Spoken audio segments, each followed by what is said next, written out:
Samia Suluhu Hassan, Mheshimiwa Rais wa Jamhuri ya Muungano wa Tanzania. Mheshimiwa Rais, karibu.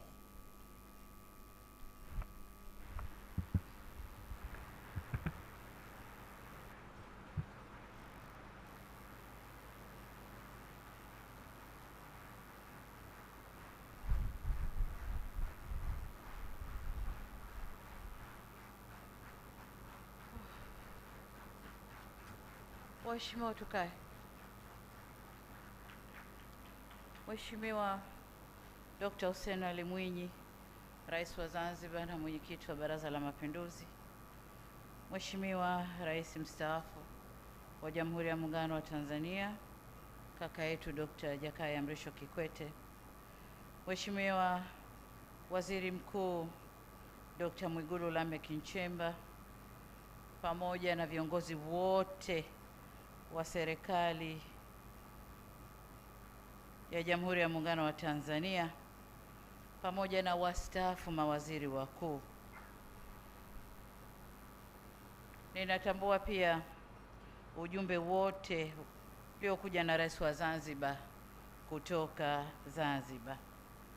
Mheshimiwa Musa Azzan Zungu, Spika wa Bunge la Jamhuri ya Muungano wa Tanzania, maspika wastaafu mliopo na wote kutoka mhimili wa Bunge mliopo nasi. Mheshimiwa Jaji George Mcheche Masaju, Jaji Mkuu wa Mahakama ya Tanzania, majaji wakuu wastaafu pamoja na wote mliotoka mhimili huu wa mahakama. Viongozi wa Chama cha Mapinduzi pamoja na viongozi wa vyama vingine vya siasa mliopo nasi hapa. Tambua pia uwepo wa mke mdogo wangu Jemina, watoto na familia ya marehemu pamoja na ndugu jamaa na marafiki mliopo. Waheshimiwa wakuu wa vyombo vya ulinzi na usalama, waheshimiwa viongozi wa dini kiongozwa na baba paroko, wana Millennium ambao mko hapa pamoja nasi, ndugu waombelezaji wenzangu, mabibi na mabwana, tumsifu Yesu Kristo. Bwana Yesu asifiwe. Assalamu alaikum wa rahmatullahi wa barakatuh. Ndugu viongozi na waombolezaji wenzangu, niseme tu tumeondokewa. Tumepoteza kiongozi wetu, ndugu yetu, kiongozi wa familia, rafiki na mtumishi mwenzetu aliyejitolea maisha yake kwa taifa, marehemu William Vangimembe Lukuvi. Natambua kwamba toka juzi ambapo Mungu alichukua kiumbe chake, tumeendelea kupeana pole na maneno ya faraja, lakini pia tumeendelea kusema yale yote mazuri ya ndugu yetu. Nami kwa mara nyingine tena nitumie nafasi hii mimi binafsi na kwa niaba ya serikali kutoa salamu za pole kwa ofisi ya Waziri Mkuu, Bunge la Jamhuri ya Muungano wa Tanzania, kwa familia, lakini mdogo wangu Jemina, mke, watoto na familia, pamoja na ndugu wa marehemu, marafiki, wananchi wa jimbo la Isimani na Watanzania wote kwa ujumla. Tuweni pole. Kule kwetu Zanzibar kuna Watumbatu wanasema pole si kupoa, pole ni kupoyoza. Yaani pole, ukipewa pole sio kwamba ndio msiba umefutika, hapana. Lakini kidogo roho inapoa ukisikia wenzio wanakupa pole. Ndugu zangu, msiba huu si wa familia pekee bali ni wetu sote wa Tanzania. Kwani wengi tulimfahamu, wengine tulibahatika kufanya kazi naye, na muhimu zaidi wengi waliguswa na mchango wake kwa namna moja au nyingine kupitia uongozi na utumishi wake wa muda mrefu kwa umma na wa kisiasa. Aidha, nitoe shukrani za dhati kwa madaktari na wauguzi wa hospitali ya rufaa ya kanda ya Benjamin Mkapa kule Dodoma, na wote waliohusika katika kumhudumia ndugu yetu huyu katika kipindi chake cha mwisho wa uhai wake, kwa juhudi na kujitolea kwao katika kuhakikisha anapata huduma stahiki.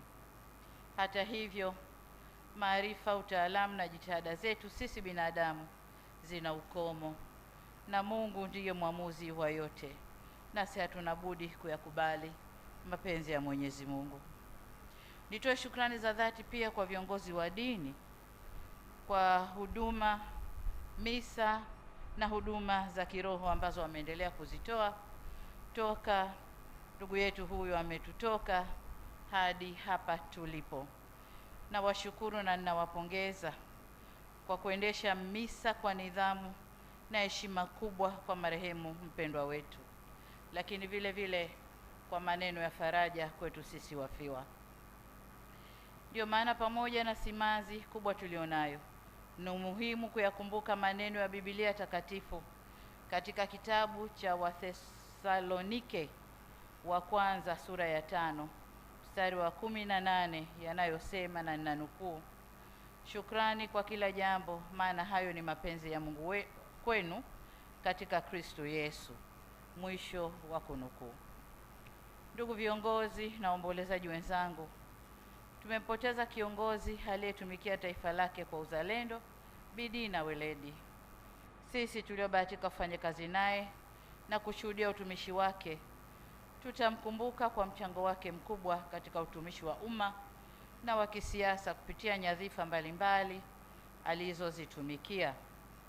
Ni vigumu mno kupata maneno sahihi ya kumwelezea marehemu katika kipindi hiki cha majonzi.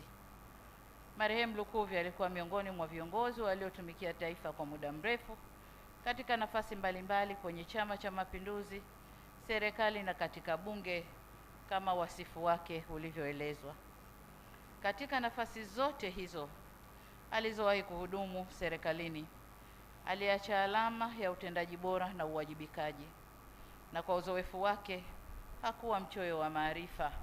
Tulisikia toka juzi ushuhuda ukitoka watu mbalimbali kukiri kusoma na kujifunza kutokana na uongozi wa Mheshimiwa Lukuvi. Sisi tuliobaki tunayo mazuri ya kujifunza kutoka kwake pia.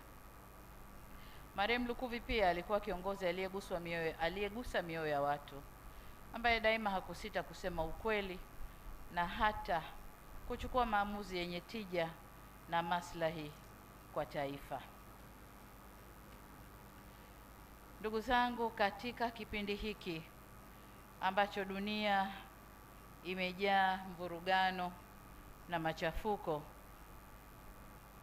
tulihitaji viongozi wenye uzoefu wa muda mrefu na viongozi ambao wamefanya kazi katika maeneo mbalimbali kwa upande wa serikali na upande wa siasa.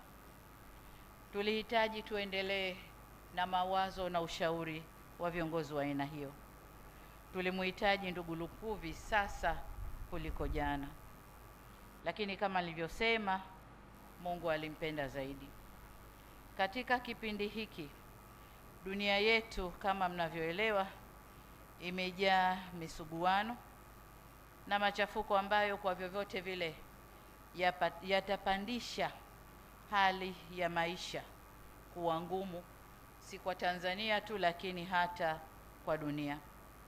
Tumeanza kushuhudia upandaji wa bei za mafuta, na vivyo hivyo tutashuhudia upandaji wa bei za bidhaa, lakini pia kama vita hii inayoendelea itaendelea, basi tunategemea pia kuwa na mdororo wa uchumi duniani, mambo ambayo yanataka umakini katika kufanya maamuzi katika uongozi wa nchi yetu. Tumwombe Mwenyezi Mungu haya yamalizike ili tuende vizuri, lakini kwa uzoefu alionao Mheshimiwa Lukuvi tulimhitaji zaidi sasa kuliko wakati wowote. Tulimhitaji ndugu yetu huyu kwa sababu tunamkumbuka kwa moyo wake wa upendo na mahusiano mazuri aliyoyajenga katika jamii, pamoja na utayari wake wa kushirikiana na kushauriana na makundi mbalimbali. Utumishi wake utukumbushe kuwa uongozi ni dhamana, ni wajibu wa utumishi wa umma kwa uaminifu na moyo wa kujitolea. Huu ndio urithi aliotuachia mpendwa wetu marehemu Lukuvi, na kama alivyosema baba paroko, kwamba katika utendaji wa serikali nafasi hii lazima izibwe na si mbadala.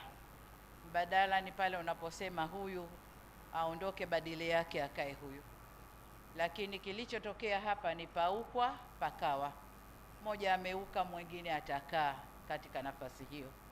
Kwa tutajitahidi kuweka mtu ambaye ataweza kufuata, si kwa ukamilifu, lakini atajitahidi kufuata nyayo zake, na nataka niwahakikishie kwamba hatutamsahau Mayele wetu, tutaendelea kumkumbuka. Kwa mke, watoto na familia ya marehemu, ninafahamu mna maumivu makubwa ya kuondokewa na mpendwa wenu aliyekuwa mhimili mkubwa katika familia.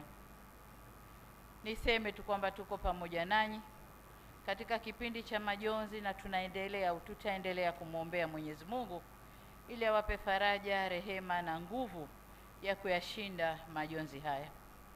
Ndugu viongozi na waombolezaji wenzangu, napoelekea kuhitimisha salamu zangu hizi fupi, na waomba muungane nami kumshukuru Mwenyezi Mungu kwa maisha ya ndugu yetu hapa duniani na alama njema aliyoiacha.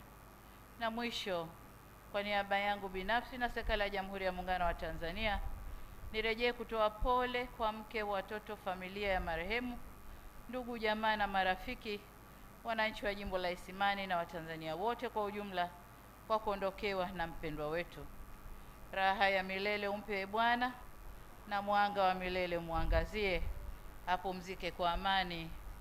Amina. Na upande mwingine tunasema inna lillahi wa inna ilaihi rajiun. Asanteni sana kwa kunisikiliza.